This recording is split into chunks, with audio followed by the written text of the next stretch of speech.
Rahmatullahi wabarakatuh. Waalaikumsalam warahmatullahi wabarakatuh. Bismillahirrahmanirrahim. Alhamdulillahi rabbil alamin.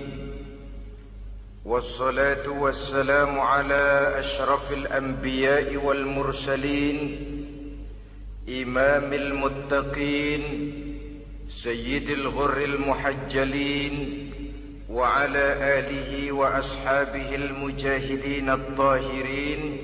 Amma ba'du.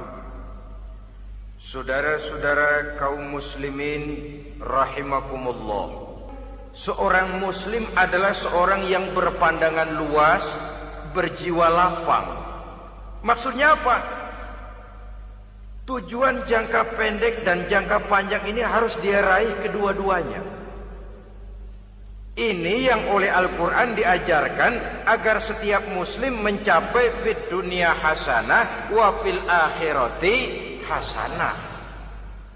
Kebaikan di dunia, kebaikan di akhirat. Itu arti hasanah. Jangan macam orang dulu, punya istri dua pergi haji. Yang satu yang muda istrinya namanya Hasanah, yang satu namanya Khadijah. Waktu tawaf keliling Ka'bah, si suami ini nggak bisa doa apa-apa kecuali Rabbana Atina itu. Tiap putaran Rabbana Atina fid dunya hasanah wa fil akhirati hasanah. Putaran kedua Rabbana Atina fid dunya hasanah wa fil akhirati hasanah. Ini istri tuanya yang namanya Khadijah dengerin aja. Akhirnya di satu saat dia colek suaminya, "Bang, mentang-mentang Hasanah bini muda disebutin melulu. Saya dong disebutin dalam doa." "Iya deh, ntar putaran selanjutnya." Suaminya blow on juga. Putaran kedua dia baca Rabbana Atina fid dunya hasanah wa fil akhirati Khadijah. Saudara-saudara, itu makna refleksi daripada doa tadi itu, doa sapu jagat. Kita ingin fid dunya hasanah wa fil akhirati hasanah. Tujuan jangka pendek dunia tercapai, tujuan jangka panjang akhirat dan ridho Allah juga tergapai. Oleh sebab itu Al-Quran menjelaskan, wabtaghi fima atakallahu ad-daral akhirah wa la tansa nasibaka minad dunya. Dengan karunia yang diberikan Allah kepadamu, carilah bahagia akhirat. Wala tansa nasibaka minad dunya, tetapi jangan lupakan bagianmu dalam kehidupan di dunia ini. Cari akhirat, utamakan akhirat dengan tidak usah melupakan jatahmu di dunia. Kenapa saya katakan seorang muslim berjiwa besar? Sebab andai kata dia gagal mencapai tujuan jangka pendek, andai kata dia gagal di dunia, dan dia oleh Islam diajarkan jangan sampai gagal, tapi andai kata dia gagal, dia masih punya tujuan jangka panjang, akhirat dan ridho Allah. Dia masih bisa menghibur diri, biarlah di dunia kita sederhana, bahkan biarlah susah di dunia, asal di akhirat kita bahagia. Orang yang tidak punya pandangan hidup semacam ini, sorgalah dunia ini. Segalanya telah tertumpu di sini. Bila umurnya selesai, ajalnya datang, selesai sudah, sorganya sampai di situ, dan dia tidak punya pengharapan lain di belakang itu. Maka seluruhnya bertumpu pada kehidupan di dunia. Padahal dunia seperti air laut, makin diminum makin haus, makin kering tenggorokan. Dunia yang diperturutkan menyeret manusia ke dalam lingkaran setan, terjebak dalam sifat yang namanya tamak bin rakus alias serakah.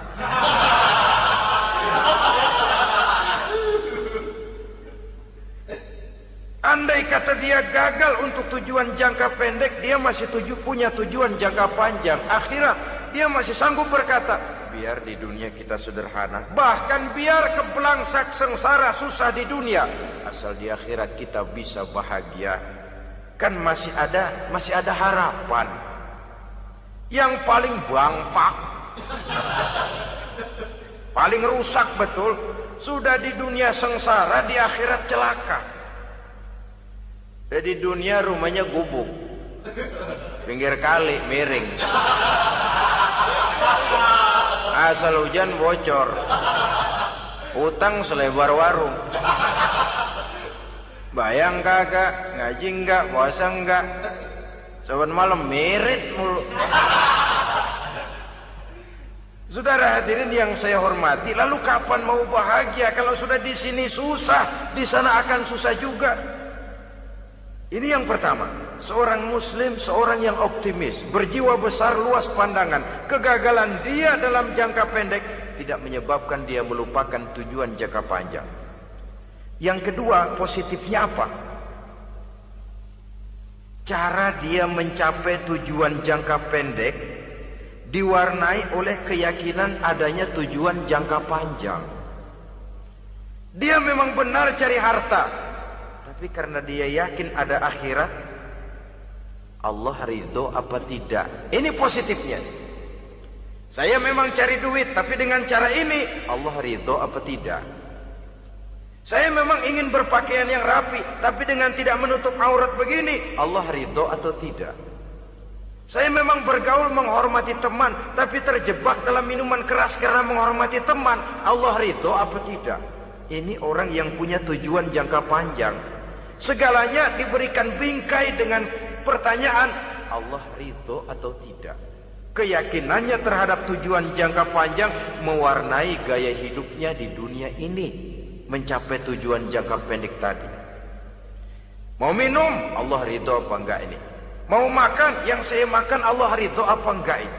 Pendeknya apapun yang mau dia kerjakan, karena dia punya keyakinan tujuan jangka panjang, dia selalu menimbang terhadap ridho Allah tadi. Jadi tanpa prestasi ibadah, kita nol besar dalam pandangan Allah. Ini nilai manusia yang hakiki di sini. Ini makna inna akramakum indallahi atqakum. Di akhirat nanti kan tidak pernah akan disidang, kamu pendidikan setinggi apa? Tidak. Gelarmu berapa renteng? Profesor, doktor? Tidak. Akhirat hanya menyidang kau sholat atau tidak, kau puasa atau tidak, kau zakat atau tidak. Diberikan kamu harta yang banyak, dari mana kau dapat, kemana kau belanjakan. Prestasi ibadah itu yang ditanya. Setinggi apa pendidikan, sebanyak apa pengalaman, no problem. Tidak jadi masalah di akhirat itu. Prestasi ibadah itu yang akan kita persembahkan di hadapan Allah. Itu makna inna akramakum indallahi atqakum. Kerbau dinilai dari dagingnya, makin gemuk makin mahal harganya. Tapi ada perkutut lebih mahal dari kerbau. Perkutut itu mahalan mentahnya loh daripada matangnya. Karena harga perkutut pada suaranya. Lalu di mana harga manusia yang paling gemuk? Tidak. Suaranya, oh kalau manusia dinilai dari suaranya, barangkali Madonna nomor awal masuk surga itu. Hanyalah dengan prestasi ibadah kita bisa mencapai tujuan jangka panjang, akhirat dan ridho Allah. Nah baiklah ya, kalau sudah jelas bahwa kita punya dua tujuan jangka hidup, jangka pendek dan jangka panjang, bagaimana Islam mengajarkan kita meraih dua ini? Pada prinsipnya Islam mengajarkan sistem keseimbangan. Dalam berbagai aspek kehidupan, keseimbangan ini nampak dengan nyata diajarkan oleh agama kita. Seperti ayat yang saya bacakan tadi. Dengan karunia yang diberikan Allah kepadamu, cari negeri akhirat, tapi jangan lupakan bagianmu di dunia ini. Dalam bentuk yang lebih nyata, bekerjalah untuk duniamu seolah kau akan hidup buat selamanya, tapi bekerjalah buat akhiratmu seolah kau akan mati besok.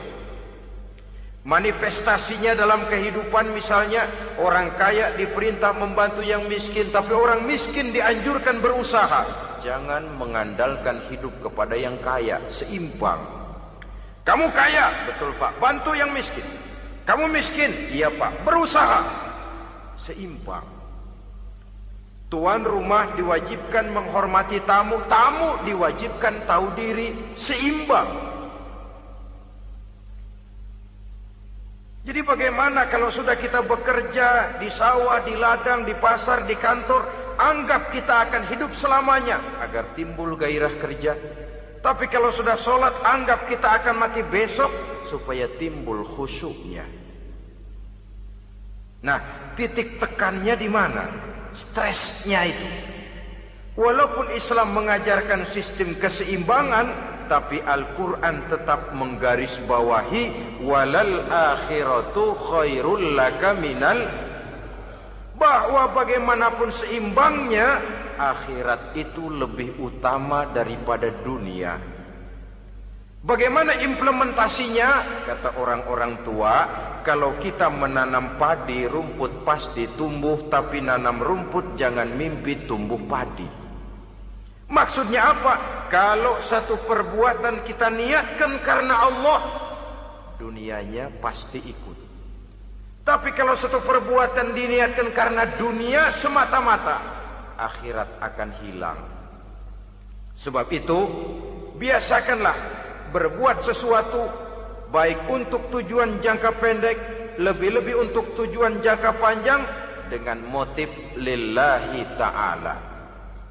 Jadi saya ulangi, satu perbuatan kalau sudah diniatkan karena Allah, dunia biasanya ikut.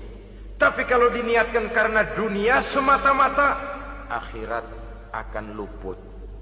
Padahal itu titik tekannya, walal akhiratu khairul laka minal ula. Saudara-saudara kaum muslimin rahimakumullah, ini tujuan hidup. Jadi landasan tempat kita bertolak sudah jelas, pantai yang akan kita tuju dalam kehidupan ini juga sudah nyata. Kita ingin mencapai apa yang dinamakan fid dunya hasanah wa fil akhirati hasanah. Untuk itu perlu ada keseimbangan, tetapi titik tekannya tetap akhirat lebih utama daripada kehidupan dunia ini. Sekarang kalau sudah ada dasar hidup, sudah ada tujuan yang akan kita capai, tentu harus ada alat untuk mencapainya.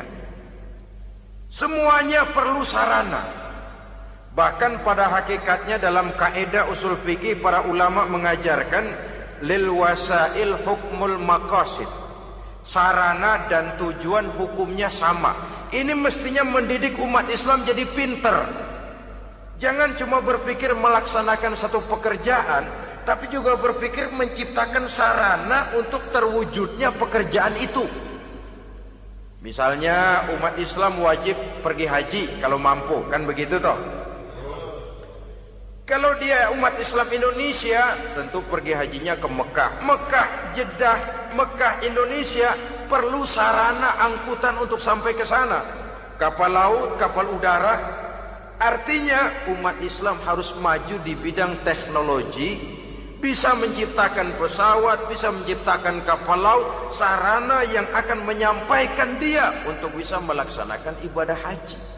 Selama ini kita bertumpu kepada pemikiran, pokoknya kan yang penting gue pergi haji pakai apa kayak gue punya duit. Dari segi pribadi memang barangkali begitu.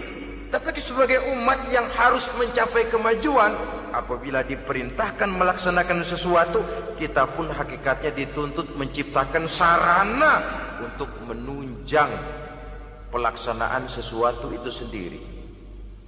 Agama mengajarkan an-nazafatu minal iman, kebersihan sebagian daripada iman. Siapa yang menciptakan mesin cuci, sabun-sabun keras, deterjen, rinso dan lain sebagainya? Siapa yang menciptakan air condition, pembersih ruangan? Kita hanya berpikir pokoknya kan bersih, mau pakai apa kek. Kita jarang yang berpikir kepada pewujudan teknologi modern untuk menerjemahkan hadis itu. Syukurlah belakangan ini sudah muncul teknokrat-teknokrat muslim yang dijiwai oleh semangat Al-Quran membuka tabir rahasia konsepsi Islam di lapangan teknologi modern. yang makin lama makin menunjukkan tuntutan kebutuhan daripada umat itu sendiri. Dengan demikian, apabila ada tujuan hidup, kita memerlukan alat untuk mencapai tujuan tadi. Supaya tujuan fid dunya hasanah wa fil akhirati hasanah tercapai, apa alat yang harus kita pakai? Kita lihat surah At-Taubah ayat 111 memberikan jawaban. Innallaha ashtara minal mu'minina anfusahum wa amwalahum bi anna lahumul jannah. Sesungguhnya Allah telah membeli dari orang-orang beriman diri mereka, harta mereka, bahwa sesungguhnya bagi mereka adalah surga. Coba kita simak ayat ini sejenak, akan nampak dengan jelas bahwa ayat ini hakikatnya merupakan satu transaksi yang nyata benar antara kita dengan Allah. Transaksi jual beli sudah terjadi, dan itu langsung dengan Allah, tertuang dalam pernyataan Quran. Pembeli Allah, penjual kita orang-orang beriman, dagangannya adalah anfus dan amwal, harganya adalah surga. Itu sudah tanda tangan pernyataan kita siap jual beli ya Allah. Apalagi baiat kita apa? Inna solati wa nusuki wa mahyaya wa mamati lillahi rabbil alamin. Solatku, ibadahku, hidup dan matiku cuma untuk Allah Tuhan seru sekalian alam. Minimalnya 5 kali sehari semalam baiat ini kita ulang dan kita ulang. Kenapa lalu kita tidak konsekuen? Dalam konteksnya dengan persoalan, maka alat hidup kita itu ada 2. Pertama, anfus. Ini bentuk mufrad dari jamaknya, bentuk jamak dari mufrad nafsun. Biasa diterjemahkan dengan diri. Yang dimaksud dengan diri adalah kepribadian. Yang dimaksud dengan kepribadian ialah kekayaan yang kita miliki dalam kepribadian kita. Artinya bisa tenaga, pikiran, konsep, gagasan, wewenang, ide, pangkat, jabatan, kemampuan, keahlian, skill, itu semuanya masuk ke dalam anfus, diri. Sedangkan amwal bentuk jamak dari mufrad malun, biasa diterjemahkan dengan harta. Pengertian di sini ialah seluruh bentuk-bentuk materi yang berada di bawah kekuasaan kita. Bisa rumah, bisa uang, bisa tanah, bisa kebun, bisa pabrik, bisa peternakan, itu semuanya amwal. Nah, baik anfus maupun amwal, diri, tenaga ke, pikiran ke, harta ke, pangkat ke, jabatan ke, wewenang ke, keahlian ke, untuk tujuan jangka pendek harus jadi rahmah bagi lingkungan. Untuk tujuan jangka panjang harus menunjang jalan menuju ridho Allah. Jadi kalau pangkat kita menjauhkan kita dari ridho Allah, itu bukan nikmat tuh, azab. Punya pangkat bukan melakukan kebaikan, malah melakukan kejahatan, setidak-tidaknya berdiri di belakang kejahatan. Melindungi perbuatan-perbuatan munkar. Dalam kelas kakap melindungi korupsi, dalam kelas teri jadi backing tukang koprok. Umpamanya itu sudah menyalahi. Alat tidak digunakan untuk mencapai tujuan.